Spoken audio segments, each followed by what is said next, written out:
Another day, another benta na naman tayo. So for today's video, meron tayong 4 pairs mga bossing na na-sold. So unahin natin itong A6 mga bossing na Glide Nova mga bossing. So yan. Taga saan yung buyer nito, QJ?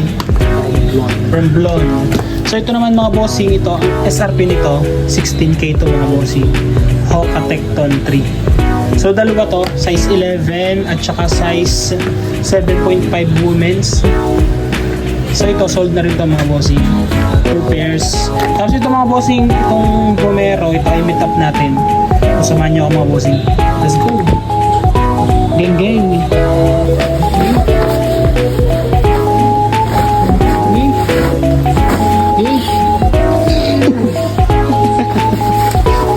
Let's go.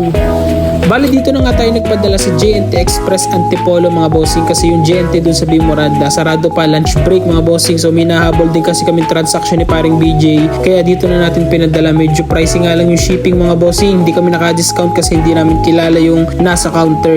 Pero yan mga bossing, all goods na yan, all set na, bayad na din yan mga yan. So yan yung dalawang Tecton na Hoka mga bossing, tapos isang Puma and A6 mga bossing. So iba't ibang lugar yung ating padadalhan.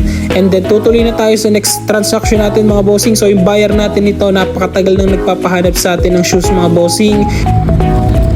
Numero 5. Ganda no? So nabili ni boss ng ng 2.8, nag-down sa atin ng 1.8. So may 1K na lang siyang balance. Pwede sa atin. Okay lang, no problem.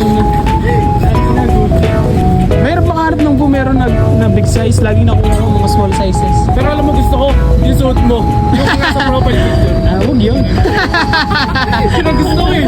Huwag ko kakas din ah. Solid niya yan. Pero maganda talaga ang Bumero. Oo, gago legit. Authentic yan, 100%. Hindi ko na lang boss nalaban. Okay lang. Kung kahapon mo yung kinuha, malilinis ka yan ngayon. Okay lang, okay lang. Solid no? Yan. Ang bilis ng Bumero eh. Oo, mabilis. Kaya nga nung nakita ko to, babaundan ko na ito. Sabi ko eh, kaya nagmakaawa na kasi. Lalo't size 9, ang dami nagpapanap sa akin ng size 9. Solid. Dito ka sa Ludlod. Oo, proc size. Panalo ka. Panakakad. Abot pa sa New Year.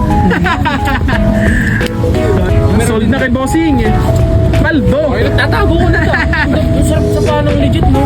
Tulad mo yan no. Anong nakita kita, sabi ko, meron pa lang ganitong nagbebenta. Sabi ko, tabago to sa paningin ko. Bago lang yan, kakuha mo lang sa tanaw. Kaya nga, sabi ko eh.